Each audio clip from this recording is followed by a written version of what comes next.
Hi everybody, I'm Lisa from Cube HR and we are running a series of videos on inclusion in the workplace, and I'm joined by the wonderful Ayesha from Ayesha Communications, and we're talking about accessibility.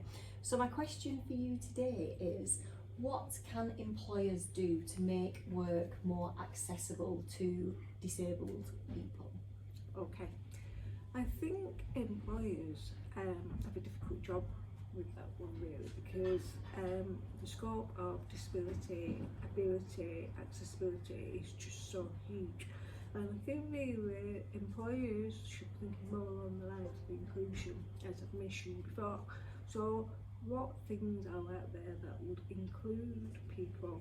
And obviously you've got, the automatic doors and the ramps and the wheelchair, that's it, but things like signage, for example, that would be really helpful to somebody who doesn't see as well maybe, or somebody who gets confused very easily, elderly people with onset dementia.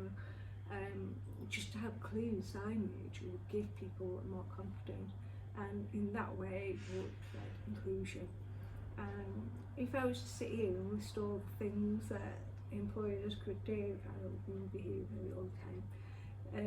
But obviously for more information, yourself or myself can be contacted for more information about that. But generally we need to get away from the idea of disability is something that stops us doing something. It's not the disability that stops you, it's the barriers that are out there that stop you. Okay. And one of the really massive things is people's attitudes. A lot of times assumptions are made about disabled people of all types that, disabled people can't. We want to forget all of that.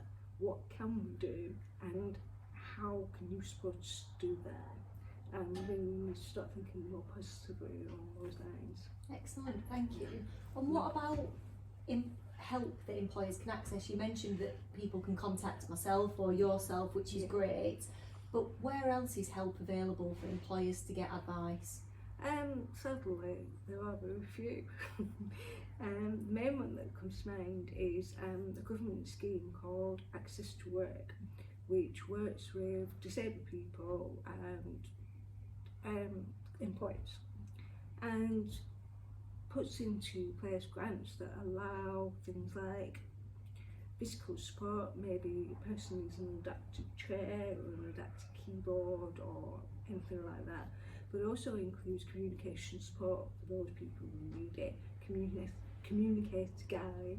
Really the aim for Access to Work is to allow disabled people to get jobs, to remain in their jobs should they become disabled, and just be able to carry out the job to the best of their ability. Good. So there you have it. If you need any more advice, please contact myself or Ayesha, and we will be absolutely delighted to give you more help. And please join us for our next video on accessibility in the workplace.